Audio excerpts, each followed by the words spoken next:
Well, good evening. Welcome to the Draft Professor. It is the month of July. We have some new content coming your way. But the best part of tonight, Taylor, welcome back to Draft Professor. I think it's been 3 or 4 months since you've been on a show. Um, I'm going to say I miss you. But what have you been up to? Well, I just moved across the country, so that was a big reason why I haven't been on. So it's yeah, just been dealing with that. It's summer in Chicago now, so everyone's outside. You only get 4 months of it, so you got to take advantage as much as possible. But now I'm back on Mondays, so excited to be back. Also, I missed you, Jim. Thank you. Thank you. Jordan, we flip nights. Uh, so you move from Wednesdays to Mondays. We're going to be here, and this is going to be an ACC and Big 12 show, probably for like the next 3 months. But Jordan, how you doing? I'm good. I'm good, Jim. Excited to talk some ACC football again, and then obviously, like you said, we'll get into the Big 12 later on down the line, and I'm really excited to get Taylor's input on that because, like you said earlier backstage, I've been covering the ACC and haven't really gotten a chance to dive deep into the Big 12, but yeah, I'm excited. Okay. So for the next month or so, nearly every Draft Professor podcast is going to look at the draft eligible players on a single college football team. This is the second show we've done. Miami was the runner up in the national championship. They are the second team that we're doing this preview for. And if you didn't know, Ohio State was the first that we did last Wednesday. But Taylor, this was your first look at the 2027 draft class, correct? Yeah, pretty much for the most part. I did do a little bit of looking at the running backs because I see that topic is hot in the streets right now, talking about the new running backs or the 2027 running backs. So took a look at some of those guys. But yeah, we can get into Miami. It was fun. It was fun to watch them. They went on a crazy run last year, and went all the way with Carson Beck. So we'll see. And I'm curious, Jordan's. I don't want to throw it to Jordan immediately, but he is wearing the Duke polo. I gotta know about this Darian Mensah Cooper Barkate combo. Where does it rank for you in quarterback wide receiver duos in the country? In the country, it's going to be up there because I have both of them ranked in my top 80 right now on my board. Coming from Duke, if you asked me last year where they were ranked at Duke, I would say it's probably a top 10 duo. I think with obviously Malachi Tony taking away some of the targets from Barkate, it won't be a top 10 unit duo this year, but I do think the chemistry they have is going to be apparent when you see them on the field together. So I would still have them as a top 20 duo just because Mensah is going to get the ball in his hands early and often. Because he trusts him. He trusts Barkate. They had the year together, and they had a really good year with Duke. So, yeah, I think they're still a top 20 duo in the country. Nice. And Shaw, how high did you grade either Mensa or Barkate? Like, obviously, this is your first look at the draft class. There's not a lot on your board to compare it to, but how high did they grade? Yeah, so I really see a lot with Darian Mensah that I like. I like Darian Mensah more than a lot of the quarterbacks that I've looked at, especially in terms of arm talent. Like if we're talking about the Julian Sayans of the world, maybe some of those other quarterbacks that are kind of in that range potentially. I think Mensah has a better arm than pretty much everyone in that category. Obviously, you have your Arch Manning, Lenore Sellers, guys that have big arms, right? So it's a little different. But Mensah just a natural thrower of the ball. He looks and plays, and I don't know if it's just because the number 10 is brainwashing me, but he really reminds me of Jordan Love. He's almost a casual player from the pocket, whether it's a clean pocket, whether he has to move around. Either way, he plays calm in the pocket, and I think that's one thing that a lot of quarterbacks at that stage, whether he was a redshirt sophomore last year, that's obviously the tape that I was watching, and I still remember him. Obviously, I have a K-State thing behind me when he was at Tulane and almost beat Kansas State a couple years ago. So I'm familiar with Mensah. I think that he reminds me of, like I said, Jordan Love, and I really think he can improvise. Now, he needs mechanics because I'm not saying he's lazy in the pocket, but his calmness can at times lead to some arrogant arm talent throws, right? He has the arm. He knows he has the arm. Sometimes he doesn't put his legs into it. His footwork's a little off. That can, change the trajectory of his throws. But overall, I think Mensah, if he takes the step, I mean, I see firmly that he would be in first round conversation. I'm not grading him as first round. There's a lot of this whole body of work, right? We know what happened with Mendoza last year, obviously rising from what was he, quarterback 10 around this time, maybe, all the way up to the first overall pick. So if he has a similar trajectory and Miami gets to the point where they're playing meaningful games, I think he can easily become a first round pick. That being said, I would like to see him in a situation like Jordan Love, where he does have to wait a couple years to develop in the NFL, because I think he ultimately is going to need it to play in NFL. Jordan, how high are you on Darian Mensah? Yeah, I have a day 2 grade on Mensah. I think he's 41st on my board, around there. Do I think he could have went first round last year potentially?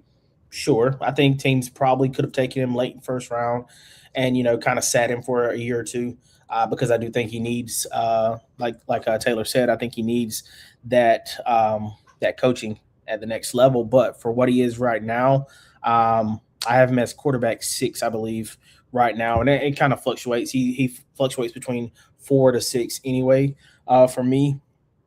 But like you said, he does get a little lazy in the pocket sometimes. He will exit the pocket even if it's clean, when he shouldn't, just because that's just how his mechanics are. His motor is. He'll leave a clean pocket. And his mistakes or his turnovers aren't often, but they come at very inopportune times, or they did for Duke anyway last year. What I'm interested to see with him is how he plays against better competition, because Miami's going to be playing teams outside the ACC and the national spotlight early on in the season, and those were the games he really struggled in last year. You watched the first Virginia game. Albeit he did have a really good game against Virginia in the ACC championship game, but the first Virginia game was not good. The Illinois game was not good. The Tulane tape was better in the second half, but it wasn't good overall. So the teams when he was playing, top 25-esque teams last year, you kind of saw the mental mistakes that he was making, and I'm hoping he can improve on that. Obviously, I think the offense around him will help him more because he's going to have more talent around him. But there's some things he needs to clean up if he wants to be a day 1 quarterback, for me anyway. But I see the talent. I see the Jordan Love comparisons. I see a little bit of Dak Prescott as well, as far as like the arm talent and the way he throws the ball. So obviously I think he's an NFL talent, but like Taylor said, there's some things he needs to clean up. And I'm confident he can do that in his 3rd year as a starter. So, yeah. Jordan, I have a question.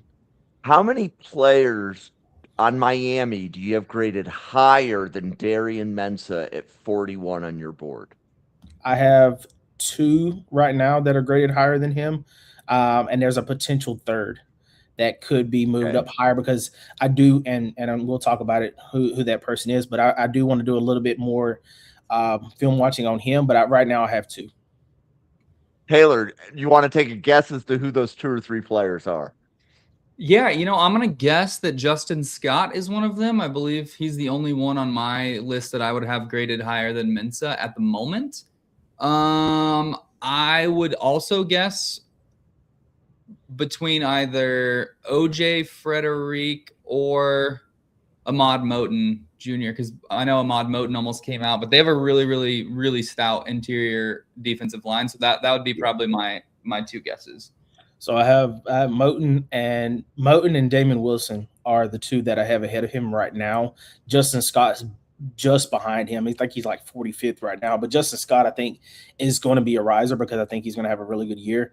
And then OJ Frederick, I also have a day 2 grade on him as well. So, and we'll talk about all these guys, but yeah, I think they're all in I don't have any day 1 grades as of now on any of the Miami players, but again, I don't have 32 first-round grades on my board right now either. So I'm with you, Jordan. I got a question too, and I want to stick to the quarterback wide receiver combo with Mensah and Barkay before we jump back into like the interior D line, which is clearly Miami's like top strength.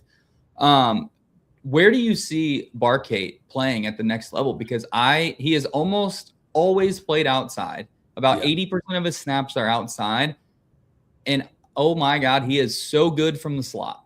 Whether He is. they're motioning him into the slot, the way he works over the middle of the field, I think Cooper Barkay is destined for the slot at the next level. I think it's interesting to see where and how they align him with Malachi Toney as well, because obviously Toney gets a lot of his work behind the line of scrimmage, out of the slot, moving him in motion. It's like, what role is Cooper Barkay going to play in Miami's offense? So I'm curious to hear your thoughts about the Harvard transfer, Duke transfer now at Miami. Yeah, I think you hit the nail on the head. I think he did a lot of damage out of the slot last year. Obviously, he played outside majority of his snaps, but he did do a lot of damage out of the slot. I don't think he's slow, but for NFL, reasonings, I think he will work better out of the slot just because I think he's a zone killer. I think he understands. Obviously, he has high IQ. Coming from Harvard and Duke, so he understands how to beat guys, how to fit in those zones, and that I think that's probably the best component of a slot wide receiver at the next level. He has good size. I think he's a little bit above 6'2", about 185 right now. So not small in that aspect. But yeah, I think it's going to be tricky, how they align him and Toney this year. Like you said, because of what Toney is able to do. But I trust the staff to figure it out. Obviously, you're going to have all three of their top wide receivers on the field at all times, as much as possible anyway. And I think they really complement each other, with Barkay being more of a possession wide receiver. Obviously, Toney is the dynamic piece that can really do it all. And then you have Dre Jacobs from South Carolina, who I think is also an NFL talent as well. I think South Carolina is going to miss him because he's the speed factor. Not saying that Toney and Barkay are slow, but I think, when you talk about somebody that can take the top off of the defense, that's what Dre Jacobs is going to be able to do. So yeah, I'm interested to see how they maneuver those three pieces. But like we talked about on the ACC wide receiver rankings, my comp for Cooper Barkay is another Cooper at the next level, and it's Cooper Kupp. I think Cooper Kupp is obviously, I think he's stronger than Cooper Barkay is. Just coming out of Eastern Washington, he was, exceptionally strong for his size, and I don't really see that from Barkay. But from a perspective of, getting open and just always being in the right place, I think that's where, he can align similar to Cooper Kupp at the next level. So, yeah, I'm really interested to see that dynamic with them. I think he's going to take a step forward because obviously, again, like Mensah, he's going to have a lot more talent around him because, early on in the season last year, Barkay was, the kid coming from Harvard. So it's like, oh, yeah, this wide receiver, what is he? But, halfway through the year, really, I would say by week 3, teams were like, okay, we got to stop this guy because he's the best offensive talent on this Duke team. So he's not going to, be zoned in on as the number one guy anymore because they have Toney, because they have Mark Fletcher. So again, I'm interested to see what he does. But I think they can make it work. Yeah, I just think he works so well in zone coverage, like finding open spots. Like he can run any route, so he can put him inside, outside, move him around. Like that chess piece, adding that to Toney. They went to the national championship last year, and like I know Jim was a CJ Daniels guy, but like they didn't have much, outside of Toney, and like obviously the offensive line was incredible, so they got to replace a lot of that. But yeah, I'm a fan of Cooper Barkay, so I'm excited to see how that works. I'm interested though. You mentioned Damon Wilson and being highly ranked, so I think we can start with him. Former 5-star recruit, went to Georgia, transferred to Missouri, had 9 sacks, 9.5 tackles for loss last year at Missouri.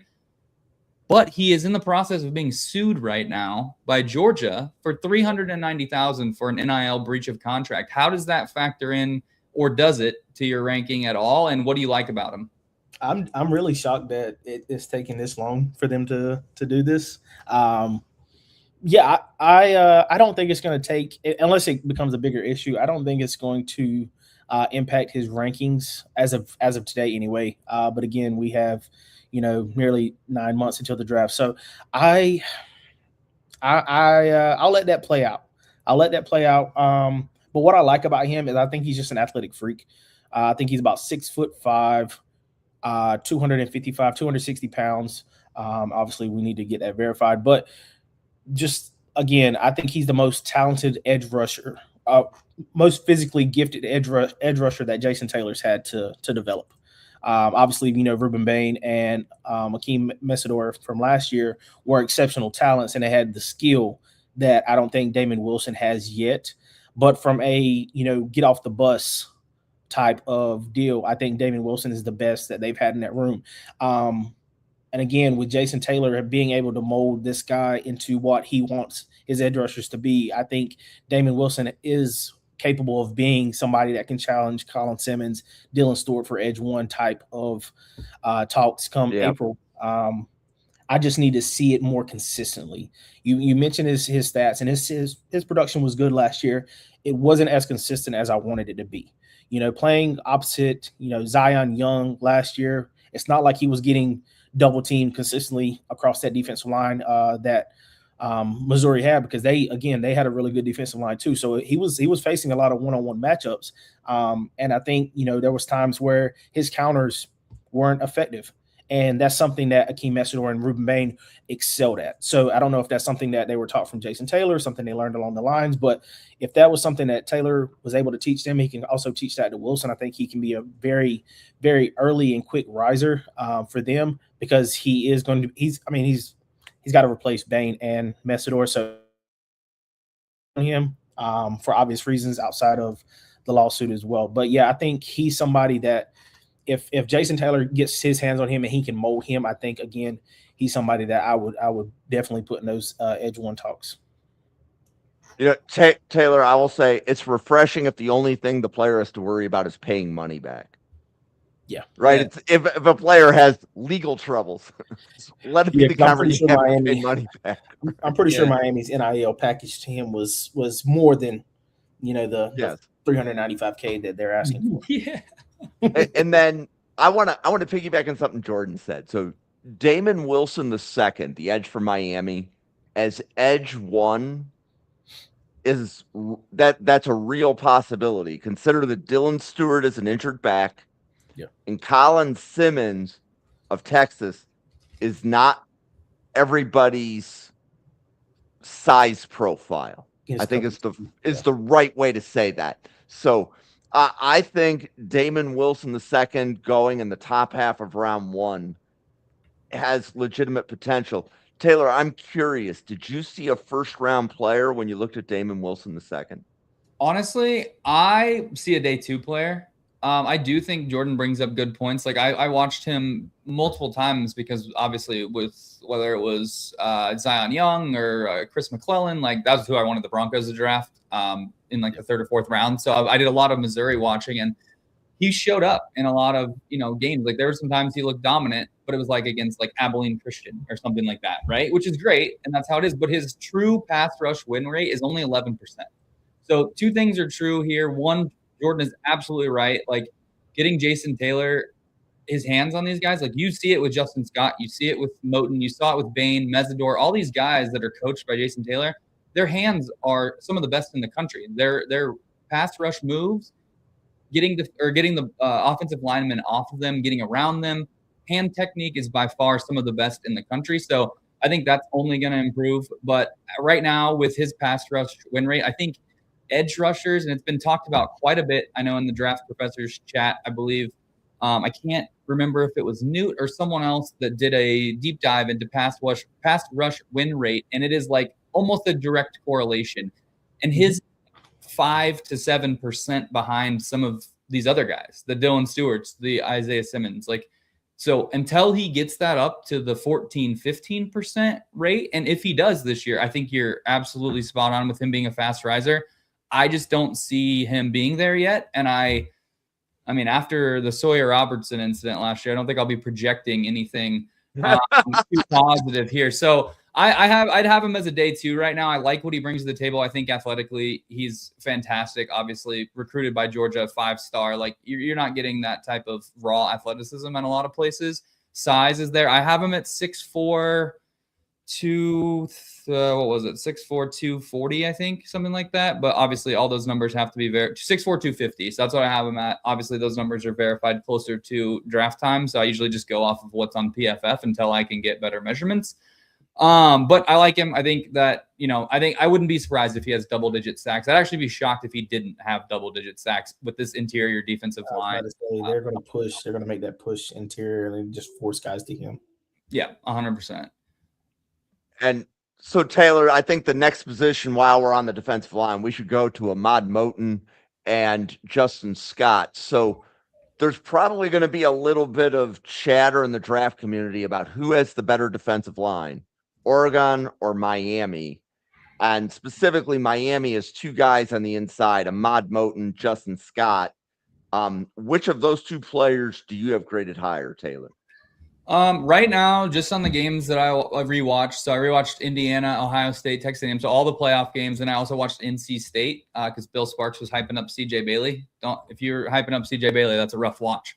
In that game, he struggled against the Miami defense. He really struggled against the Miami defense. So those are the games that I watched, and to me, I thought Justin Scott stood out a little bit more than Ahmad Moten did, and I think it's just because of his consistency in terms of winning, right? So I don't know if you guys have noticed this or anyone's mentioned this before, but Ahmad Moten Jr., when he goes to his left, when he starts his play to the left of whatever defender he's going, so it'll be the right side of the defender he's attacking, he wins almost 100% of the time. He is dominant going to the left, and he doesn't generate hardly anything going to the right. So it's just something that I picked up on early in one of the games, and I was like, man, he looks incredible going left. And you start to see him go to the right towards the center, right? Because he always lines up on the left side of the defense, and Justin Scott would always line up in the other gap. So when he's able to go left, like towards the tackle and go, he is getting by the guard almost every time. So I thought that was really interesting. I think he needs to obviously improve going to the right because you can't just have one move, right, going into the NFL. But man, when he gets in the backfield, he gets in there quick and he wreaks havoc. So I like Ahmad Moten. I think he's a good player. I just think he's inconsistent as a finisher. And again, I think he really needs to, there was a couple times even on stunts, like he would be doing an interior stunt with his other defensive tackle. And instead of having his eyes up and looking, he actually ran right into his own player. So there's some awareness things I think that he can improve on, which is why I have Justin Scott a little bit higher. I think he gets upfield extremely fast, really good run defender. And he's able to generate interior pressure as a pass rusher as well. And I think he's stronger as well than Moten. So I think he holds up better, like I said, in run defense. And again, his hands are just fantastic. He wins at the point of attack almost every time. And it's really fun to watch. Who doesn't love defensive tackles wearing number 5? Reminds me of Robert Kimdichie from back in the day. So Jordan, I have a question. I think this came up on one of the ACC shows. Ahmad Moten played, I want to say, every game or nearly every game for Miami last year, whereas Justin Scott, we're making that assessment on a smaller sample size of games, correct? Yeah, I would say the first 9 weeks he was kind of a rotational guy. He came on strong and really strong towards the end of the year, and mainly in the playoffs as well. I think he had a couple good games in the regular season, but it was really that Texas A&M run after that. So for me personally, if you watch the Virginia Tech game, that's where Justin Scott just literally jumps off the table. He's bigger than Ahmad Moten. He's faster than Ahmad Moten. He's a better pass rusher than Ahmad Moten. Yeah, I think he's for me is probably going to be a day one grade for me by the end of it. I can't say enough good things about him. I think obviously Moten was getting a lot more buzz because he was the guy that was expected to come out last year, and he probably would have been, a top 50 pick if he had. But when you're talking about who's got the higher ceiling, it's Justin Scott. And I get it. He didn't, you didn't see a ton of it. You didn't see the full season of him being as dominant. But when you talk about the last 7 games of the season, 6-7 games of the season, you could argue that he was their second best edge or defensive lineman outside of Ruben Bain last year. So again, and that's, coming from, somebody that got higher on Akeem Mesidor towards the as we got closer to the draft. So yeah, I can't say enough good things about Justin Scott. I think like Taylor was saying, his hands are very fast for 6'4", 305 pounds is what PFF has him. He doesn't move at 305 pounds. I was shocked when I was thinking it was like 285 When I'm watching the Virginia Tech game, I was like, this guy's like 6'4", 285. Okay, cool. He can gain some weight. No, he's 6'4", 305. And I'm like, he moves at that rate at 6'4", 305. Okay, yeah, this guy is the real deal. So, like, for me, we're talking about interior defensive lineman number 3 for me as of right now. I think he could get higher. He's going to push Stone. He's going to push Eccles for me just because of the talent that's around him. Again, he's not gonna face double teams. He's not, because if you're putting a double team on him, then you're leaving Moten one-on-one. And I know we said Moten's not as good as a pass rusher as Justin Scott. That's not to say Moten's not a good pass rusher, because he is. He's an excellent pass rusher too. So, I don't know how teams are going to handle those two again for another year, but that's not something I have to worry about because I'm not playing offensive line in the ACC. But yeah, I think Justin Scott has the highest ceiling of maybe anybody on that defensive line, and that's including Damon Wilson, just because from what I've seen, he's more consistent in his pass rush skills, and he hasn't even reached his peak yet. Because we're talking about somebody, again, he didn't play the first half of last season. He was used as a rotational guy for a majority of the season, and he barely got any snaps as a freshman. So now going into his junior year, he's going to play every game. He's going to be a prominent piece for that defensive line. So I'm expecting a really big year from Justin Scott.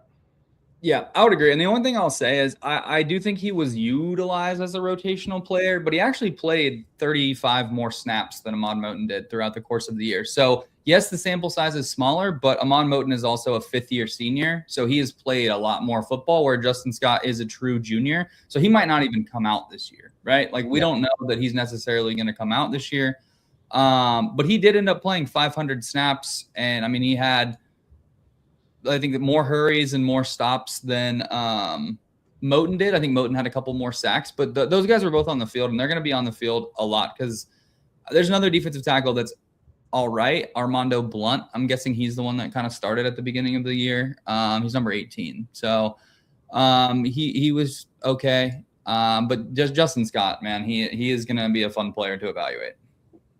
Do you see Armando Blount as an edge or a defensive tackle? That's a great question. I think I wrote down I have him as a 4i or an interior pass rusher. So that's where I would have him right now. I don't think he works truly off the edge. And part of that is because 2 reasons. One, Damon Wilson, right? He obviously comes in, is going to take one of those edge spots. And then one of my favorite players to watch for Miami in general was Marquise Lightfoot. So Marquise Lightfoot, edge rusher, 6'5", 230 pounds. He is a true junior, but man, he is a high motor player. He will run all the way across the formation. He doesn't give up on the play. They had him playing. If you go back and watch the Ohio State game, end of the game is on the line. He is out 6'5", 230 edge rusher. He is out wide press coverage on Jeremiah Smith on one of the last plays of the game. And it completely took Jeremiah Smith out of the play. It was unconventional, but it was the wildest thing I've seen in a while. So he had the game-winning hurry. He pressured the quarterback that led to the game-winning interception in the Ohio State game. He is exceptionally fast, quick upfield, but he is extremely lanky. He needs to put on some weight, bulk up, like 6'5", 230. I mean, he's basically a shooting guard in the NBA. So he needs to put on some weight, obviously he's been working with Jason Taylor. He'll be opposite of Damon Wilson, so he should have a lot of one-on-one opportunities, especially with this interior offensive line. He's another guy. It would not surprise me to see him have double-digit sacks as a junior. I don't think he ultimately comes out in 2027, but even so, for 2028, he's definitely a name to watch. Yeah, I have. So I love the Lightfoot shout out. And Jordan, where are you on Marquise Lightfoot, the edge for Miami? Yeah, Christian's a big fan of Lightfoot, and so am I. I have him listed as a 2028 guy, but I think he's, like you said, he's just a really cool chess piece that they have at their disposal. But again, he's very light. Like you said, he's 6'5", 230, and I know we talked as an outside linebacker in the NFL. I know that things are changing and stuff like that, but you cannot be sub 245 and expect to have a ton of success rushing the passer. So that's another reason why I have him as a 2028 player, just because I think the next 2 years, being able to add some nice weight to his frame, because he does have the frame to add, get up to 250 and be consistent. But he's a great athlete, phenomenal athlete, like you said. I didn't see that play against Jeremiah Smith, but I think it's hilarious that they were able to do that. And it just shows his athleticism to be out there against one of the best receivers in the country and, hold his weight. So yeah, but going back to Armando Blount, I do have him as a 4i as well. I don't think he's somebody that can consistently be outside. He doesn't have the weight to be inside. So again, somebody like a Keldrick Falk, who I was high on last year, I think that's something. You go to a odd front, they're going to use you more in a 4i 5 technique role, and I think that's best for him. I know on their depth chart they have him as a defensive end, so we'll see. In an even front, can he play outside in college? Sure, but we'll see. Okay. So, Jordan, on the list that was built from the ACC podcast, Miami had 7 defensive backs. That was 7 defensive backs that made the draft radar. I'm going to read their names out loud. Not all these guys are 27. So there was Ethan O'Connor, corner, Xavier Lucas, corner. There was Zachariah Poyser, a safety, Omar Thornton, a safety, Bryce Fitzgerald, a safety. There was Damari Brown, a corner, and Xavier Lucas. Or excuse me, OJ Frederick. Okay, that was the name I missed. I knew that I missed one. So out of those 7 defensive backs, who's piquing your draft radar the most? For 2027 is Frederick. I think Frederick has the highest potential of anybody that's draft eligible in that room right now. I think he can win with speed. He can win with power, strength. He doesn't really get bullied. My favorite tape of his is against Jeremiah Smith in that playoff game. I thought he was phenomenal against Jeremiah Smith. Jeremiah Smith had success, but it wasn't against Frederick. It was opposite Frederick, and I think they kind of knew that, and that's why they maneuvered him away from Frederick as much as possible. He's somebody that really utilizes the sideline to his advantage, and has he has good size for the next level as well. I don't think he's somebody that he doesn't get talked about as much as he should.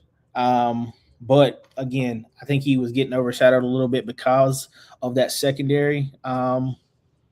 Of the guys in the secondary last year, like Keontae Scott, like Jacoby Thomas.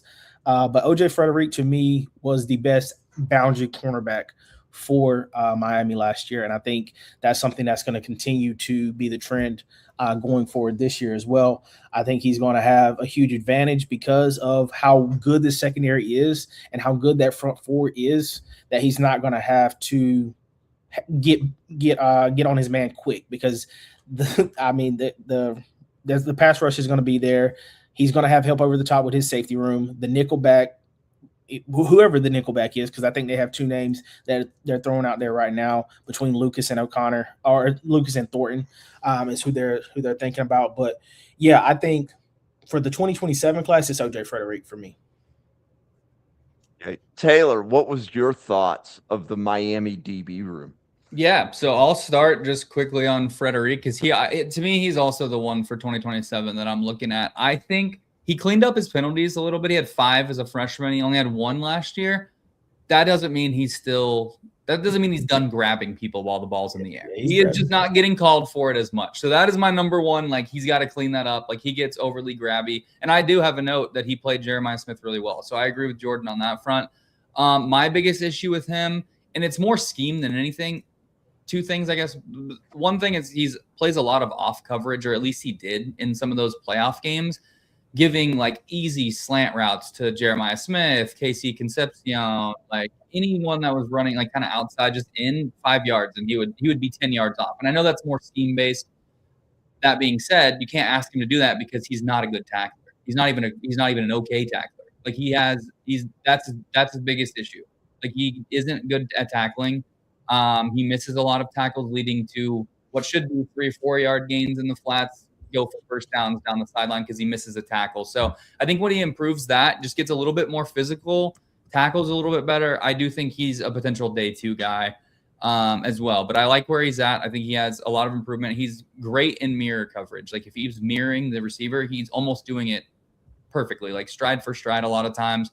Like Jordan said, he uses the sideline well. So I like OJ Frederick. I would have him a little lower than some of the defensive linemen that we've talked about so far. For me, though, if we can skip over the 2027 class, obviously, no, we can't. But Bryce Fitzgerald, war number 13, he's going to be number 3 this year. So that already tells you right there that he's already got in the good grace with the coaches, because I believe Miami does a number thing, if I'm not mistaken. So he switched to number 3.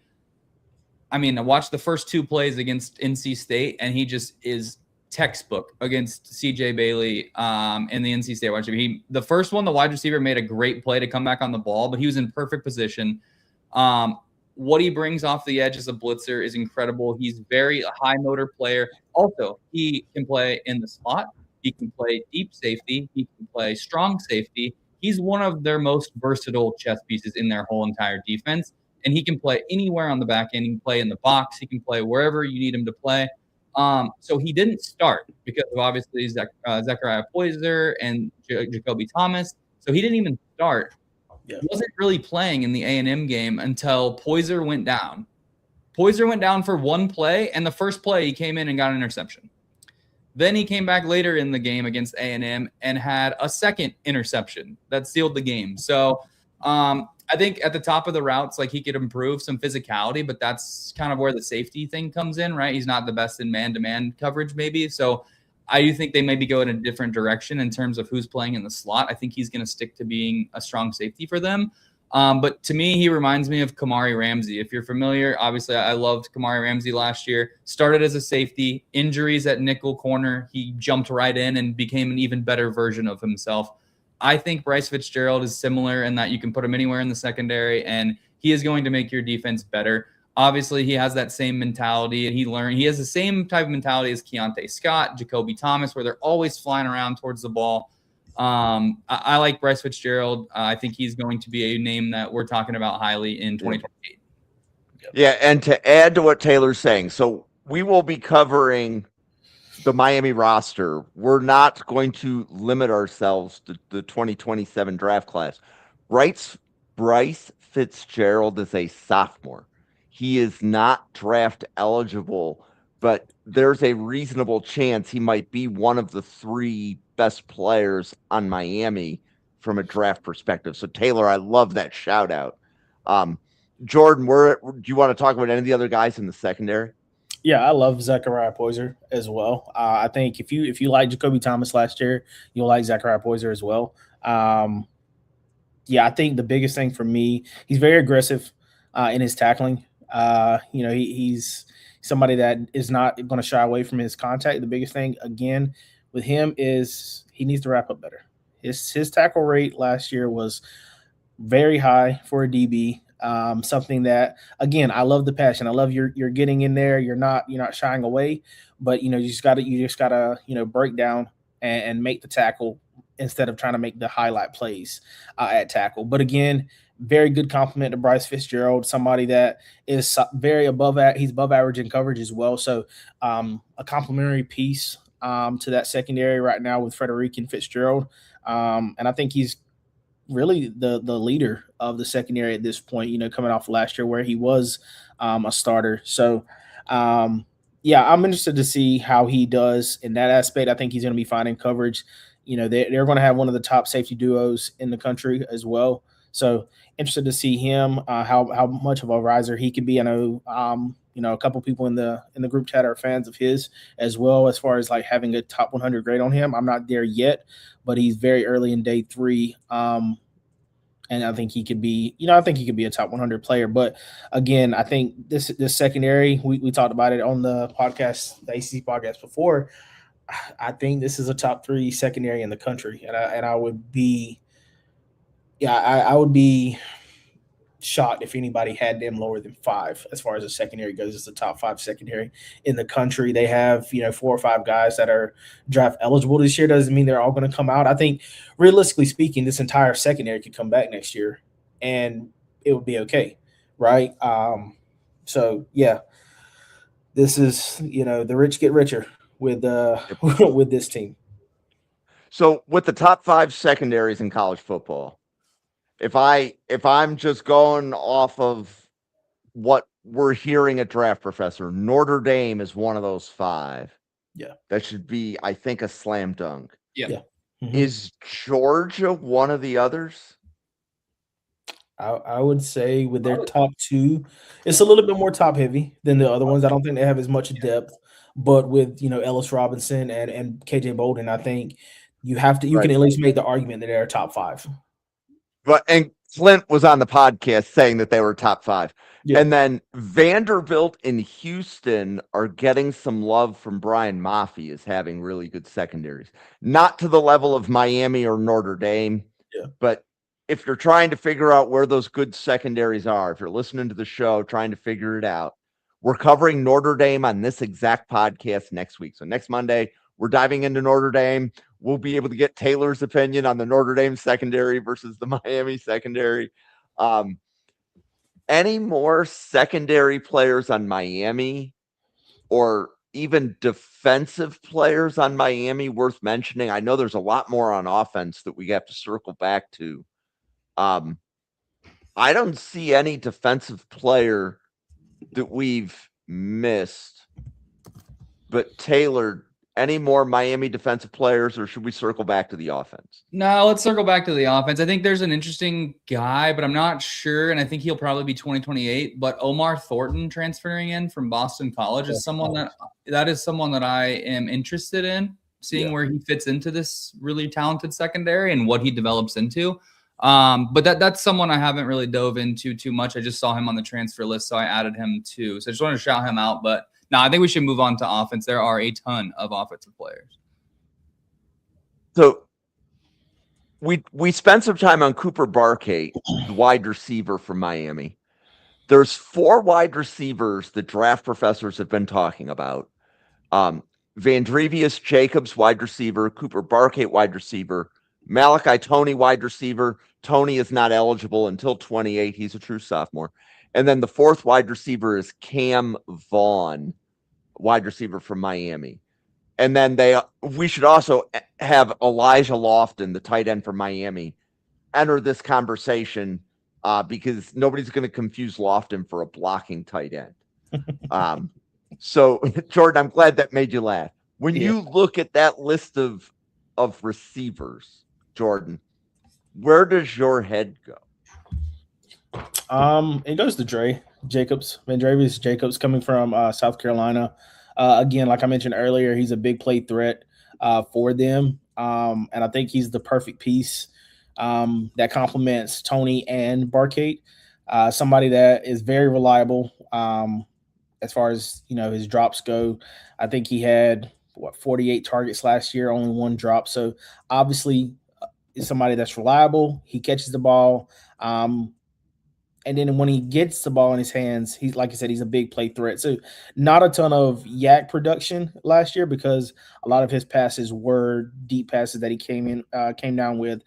His average depth of target was 15.1. So somebody that Mensa is going to have, and I saw it last year firsthand, Mensa, when he sees an opportunity to go deep, he's going to go deep and he's going to find those guys like he did with Quayshawn Brown last year. So and I think Rendarius Brown is a better receiving threat than Quayshawn Brown. So, he has that ability to go deep. He's going to find him. And I think it just makes that offense that much more dynamic. If you took Dre Jacobs out of the offense, they're still a dynamic offense, right? I think with all the pieces they have, you put somebody like Dre Jacobs in that offense and it kind of opens up so much more that they can do. It allows Tony to, have that man-on-man, single-man coverage underneath where he's so dynamic when he gets the ball within 5 yards of the line of scrimmage. And again, with Barkate playing outside, playing inside, I think it's just it's a beautiful blend of talent that they have in that wide receiver room. I'm not there on Elijah Lofton yet. I need to see more from him. I think he has the talent. I wouldn't be shocked, honestly, if Luka Gilbert is the number 1 tight end for them this year. So we'll see. I think that's something that is more of what Mensa likes from his tight ends. Not saying, Lofton couldn't have success with him, but I think he likes those tight ends that are able to block, then leak out a little bit. And I think that's more of Luka's style. Taylor, how about you? Where are you in the skill players at Miami? Yeah, I'm with you on Lofton, right? Like, he is a receiving threat. Don't get me wrong. 23 catches for 218 yards, which is, he had a 1.18 yards per route run, which is pretty high for a tight end. But he's only had 3 career starts. He was so bad at blocking that they didn't even play him at all in the national championship game. I don't know if he was hurt. I didn't look it up, but he didn't play a snap in the national championship game, and that was really the only game he didn't play all year. So I thought that was interesting. So if it was an injury, I apologize, but he really could improve his blocking. And I agree with Jordan. Like, Mensah's tight end from last year, I can't remember his name. He's number 85. That dude's a beast. I can't remember what his name is. Jeremiah Halsey. That dude's going to be an NFL tight end. But I'm with you. I think Vandrevius Jacobs, or he goes by Dre, I assume. He is an element to their offense that just gives them someone in the back half of the secondary that can attack the defense like vertically. Like, you're even seeing it so much. Like, I don't know if you guys saw reports recently out of Cleveland Browns camp, but like, they're saying Isaiah Bond is just changing the way the offense is run because he is that type of player. He's the same thing, right? He doesn't do a whole lot. He's not going to have huge volume, but the element that he brings to that offense, it just takes it to another level. So, I mean, he averaged 17 catches per reception last year. He only played in 8 games, and he had 3 100-yard games against Clemson, Kentucky, and Missouri, and he had 4 touchdowns in 8 games. So, having him connected with Mensah, who almost threw for 4,000 yards last year. I think he threw for like 3,970 some yards, so just shy of 4,000 yards. I think the volume will be there, which means his 32 receptions might become 45 or 50 receptions, which could lead to 800, 900 yards, and this offense looking really, really solid. So I do think he's the better of the receivers between him and Cam Vaughn. Cam Vaughn transferred in from West Virginia. He had a worse year as a sophomore than he did as a freshman. So he actually had less yards. So I don't really know what was going on in the West Virginia offense. Or I guess he transferred from West Virginia to Jacksonville State and then he went to Miami. Am I making that up? Is that right? Or vice versa? I don't know. I'm just on our lads, and it's not very specific as that as it should be on that. But regardless, he was someone that had 800 yards. I'm guessing it was Jacksonville State to West Virginia, but he had 800 yards as a freshman, 5 touchdowns, and then he went to West Virginia where he only had 400 yards. So hopefully that volume picks up for him too, and he can be a nice element. But I do see these other guys, and all spearheaded by the leader of the offense, which is Malachi Toney, who, as a true sophomore, follows in the footsteps of Jeremiah Smith from a season ago and is the face of the EA college football video game already as a true sophomore. So pretty elite company for Malachi Toney to be in. I don't know who to comp him to. I don't know. He plays a very specific role in their offense. It's very Zachariah Branch-esque. And I know people are split on what that means as an NFL receiver. It's always kind of been like that, thinking back to the Percy Harvins of the world, like these guys that are electric, but they don't really have a home in an NFL offense. And for as good as Malachi Toney is as a college receiver, it would not surprise me at all to see him not have the same success in the NFL and even be a 3rd or 4th round pick, because he's just 5'11", 188. His game breaking speed, obviously he's quick, but like I don't know if there's a role at the NFL other than we see, these teams cycle through the Mecole Hardmans of the world, like all these guys. There's a bunch of examples. A lot of them happen to be at Georgia. I'm realizing as I'm talking out loud. But like there's a role for this guy to play to make it a dynamic offense. But you want to get him the ball early. You want to get him the ball near the line of scrimmage. The difference is in the NFL, these guys are so smart. The game is it happens so quick that these defenders are able to trigger on anything right behind the line of scrimmage, and they're able to make a play as soon as possible. So it's very rare that these guys that, start behind the line of scrimmage with the ball are able to get 10, 15 yards like we saw Malachi Toney do consistently last year. Those games in the NFL are 3, 4, 5, 6 yard gains. And that just completely changes the dynamic of what he's used as.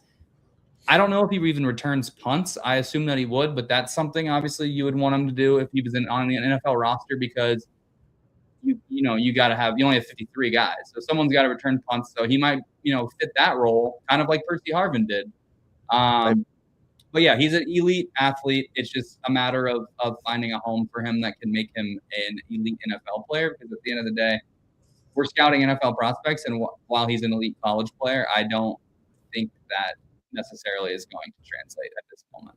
And Taylor, you're not the first one to mention that on a podcast. With the whole, is Malachi Tony going to be a better college receiver than NFL receiver? That was dropped at least one other time. I don't remember who. It may have been Sam Teets, but one of the questions I was asking, and Jordan, I'll take this one to you.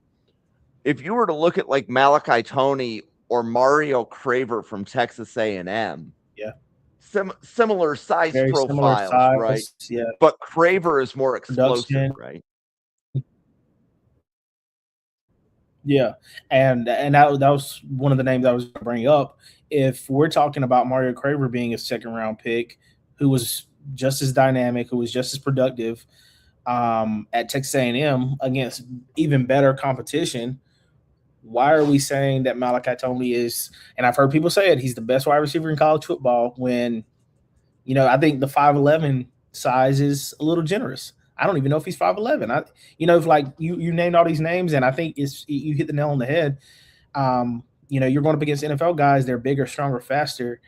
When you have somebody like a Nick Emmanwori who's faster than you, who's bigger than you, who's stronger than you, playing against you in the nickel, I mean, it's like, where can you win outside, right? And I know Mario Craver can. I saw it last year. He won outside.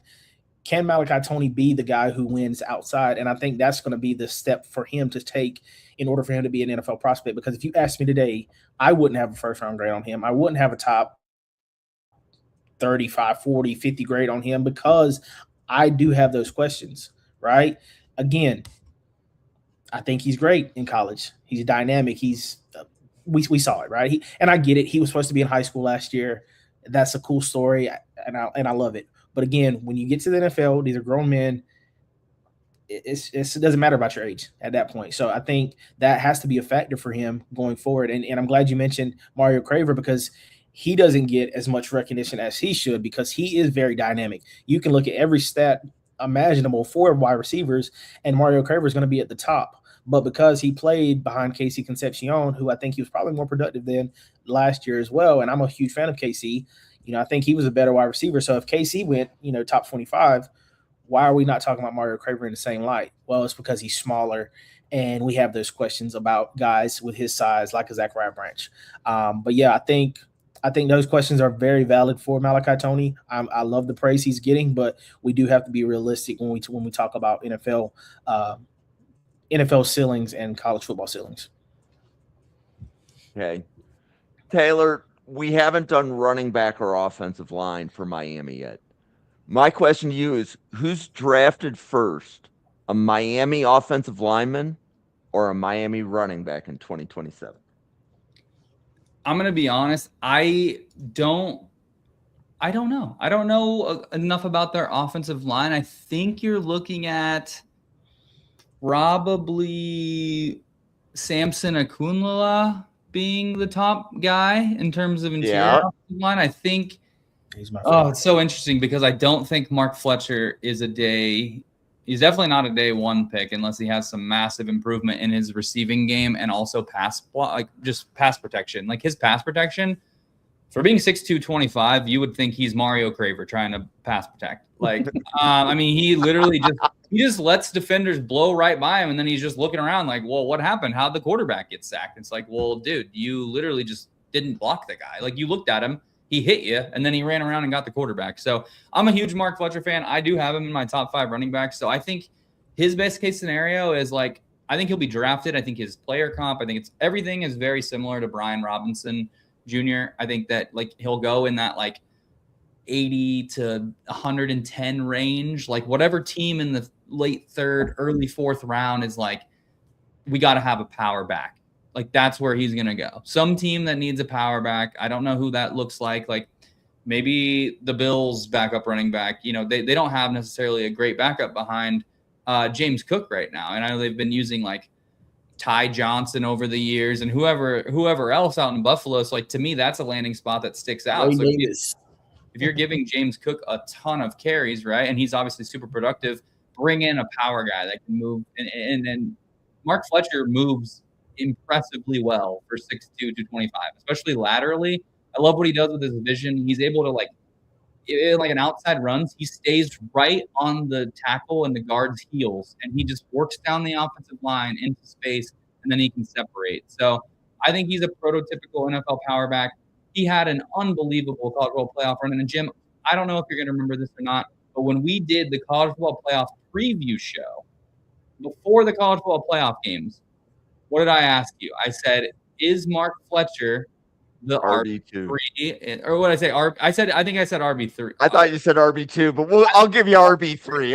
It's 6 months later. I'll give you RB3 right now. Mark Fletcher he could have been the RB3 in last year's class.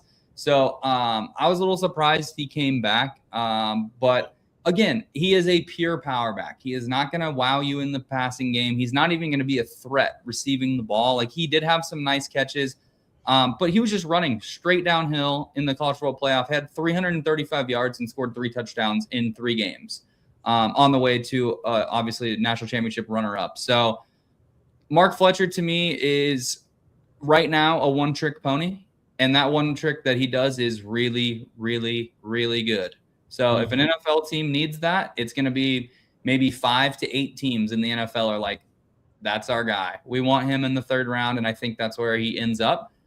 If he shows some improvement in the receiving game and makes himself a threat there, I think he could go higher, but I don't see him getting much higher than the 3rd round.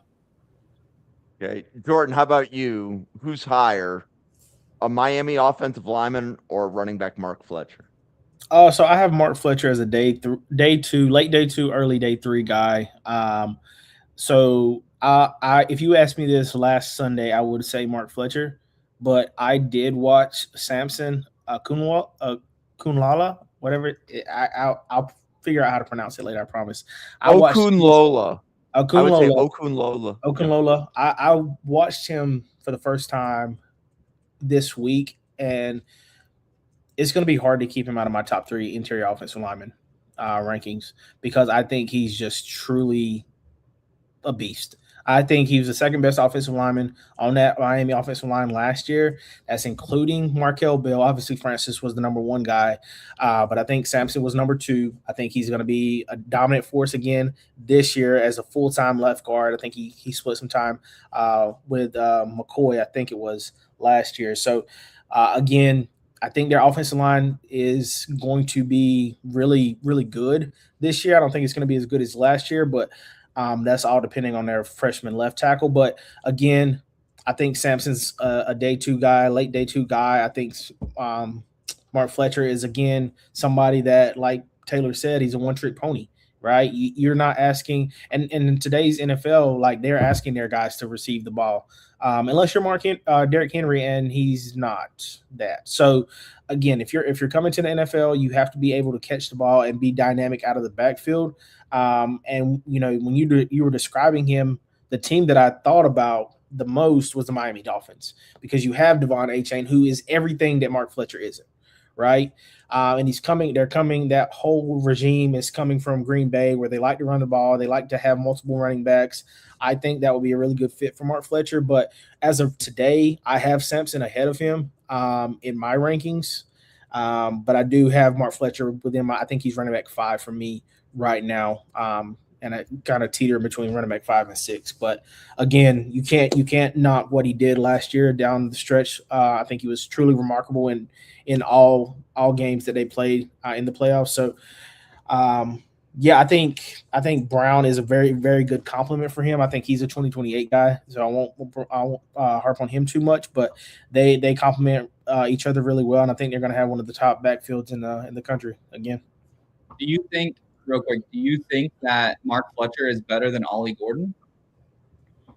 That's a really good comp. Because I think Ollie Gordon's on the Dolphins, and he was a 6th round pick. They're very statistically, through 3 years of college, Ollie Gordon had 2,900 yards. Mark Fletcher only 2,300. Obviously, the huge year in there with 1,700 yards for Ollie Gordon is making that a little bit bigger. But even his second most yards, 880, as a senior, was more than Fletcher's had as his second most in his career. So it's an interesting topic because Ollie Gordon, I think, fell a little bit later than people expected him to go. Partly because he is that one-trick pony. So I think after a quick Google here, by the way, Samson Akunlala, his nickname is Pancake Honcho. And I would just like to say on the record that I think he's going to go higher than Mark Fletcher. Anyone named Pancake Honcho, I'll be betting is a top 75 player in the class. So 21 years old, 6'6", 330, nickname Pancake Honcho. He's going to go before Mark Fletcher. Just putting that out there. Okay. So a couple of the other offensive linemen that made it onto the watch list. So Okunlola was mentioned. Matthew McCoy's name got dropped a little bit, or was dropped briefly on this show. Jackson Cantwell is a freshman who is projected to be starting at Miami at left tackle. So we're going to be talking about Cantwell for probably 3 cycles. And then Max Buchanan was another interior offensive lineman that got mentioned at Miami. I wanted to at least make sure that their names made it onto the podcast. So Taylor, when you were doing some of your research with some of your analytics, was there any player that we've talked about that from your analytical analysis standpoint kind of jumped off the metrics as you were doing your initial evals? Let me think.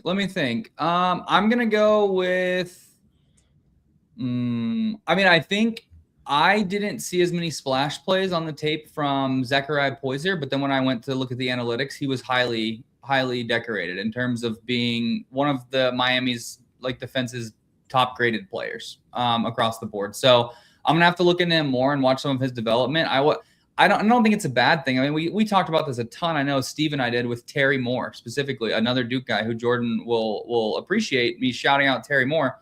I don't think there was any safety in the country 2 years ago that just did their job every play more than Terry Moore. So I love that guy. I think just because you're not flashing on tape doesn't mean you're not doing your 111th. And I think Poyser's probably the guy that was helped more by analytics.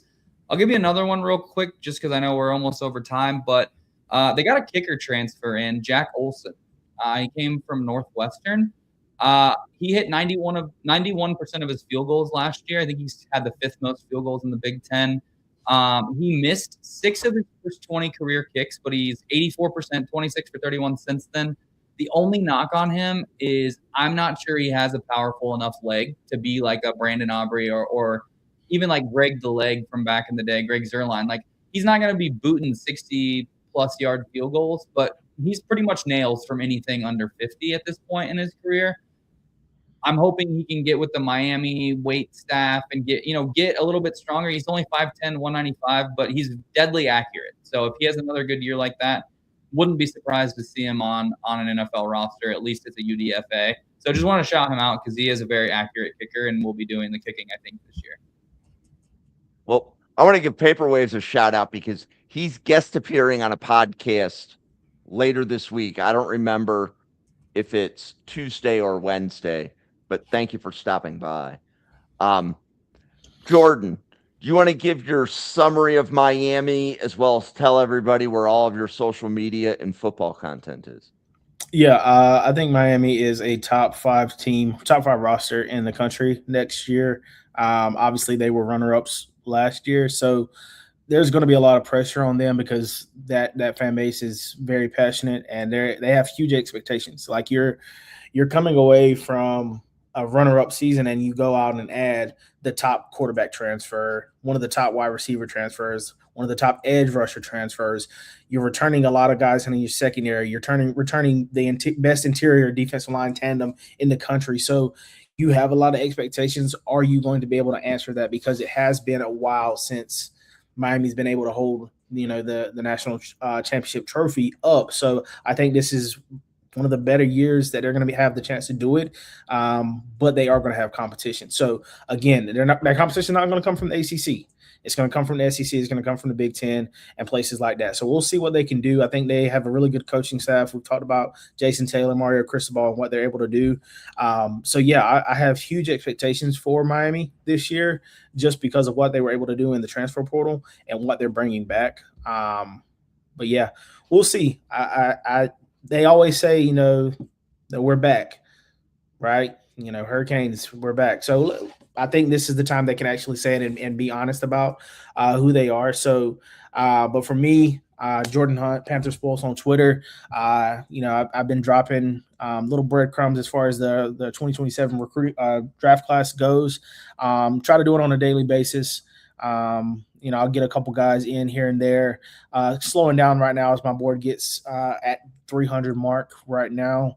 And what I'll do, obviously, once the season starts, I'll take the board. I want to get the board close to 350 as much as possible, and that way I can kind of dive back into each one of those guys, on a monthly basis as I go. So if you wanna follow my draft content, Panthers Pulse on Twitter. Also, a huge Panthers fan, so I have a lot of their content on there as well. So, if you want to talk sports, come find me.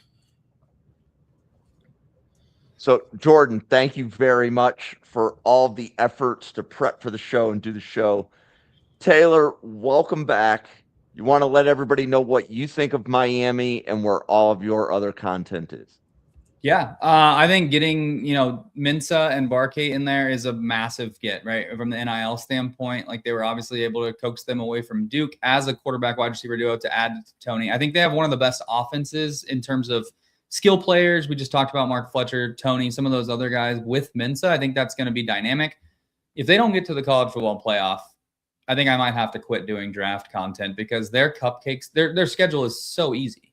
It is so easy. They go to Clemson on October 3rd, who I don't know where we think Clemson's going to be, but I think they're going to have a little bit of a down year. And then Notre Dame on November 7th. And those are realistically, those might be their only two games they could lose. Their non-conference is Stanford, Florida A&M, and Central Michigan. So it would be almost nearly impossible for them to not make the college football playoff. And then we can finally see them start to stack up against some of the top talent. But I think there are question marks on the roster. Obviously, they have a true freshman left tackle potentially slated to step in, where we were talking about their tight end a little bit, who's a receiving threat but can't really block. So are they going to be able to run the ball with an offensive line that's not as good as it was last year?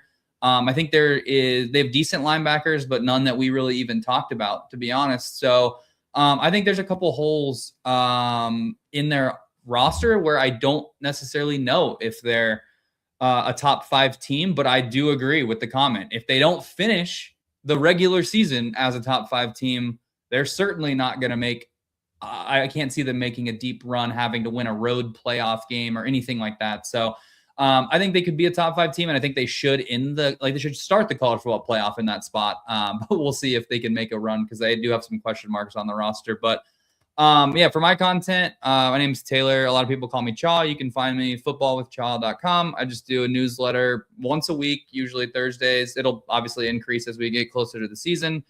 I do it all from NFL draft to just regular fun coverage of, whatever, sports, gambling, or anything else. So feel free to follow me there. And then on X, my little handle is down there, which I don't want to spell out. So you can see it and you can watch it. But yeah, I've been with the Draft Professors for what, like a little over a year, about a year now.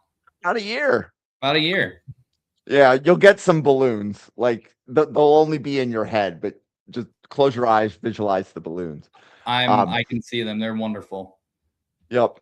I want to give Chaw a shout out. So Chaw's Substack is unique. Last year, we spent a week discussing kick returners. And the amount of analytics that Taylor put into finding kick returners, something like 50% of the kick returners in the league did not go to a Power 4 school or something like that. Like those nuggets are in his Substack. Definitely give him a subscription. Give Jordan a follow. Draft Professor cannot put this content out without both of them. I'm here to tell you that we're doing previews like this every day this week. Tomorrow we're doing Texas Tech. Wednesday we're doing Indiana. Thursday we're finishing up our quarterbacks. Friday we're doing Georgia.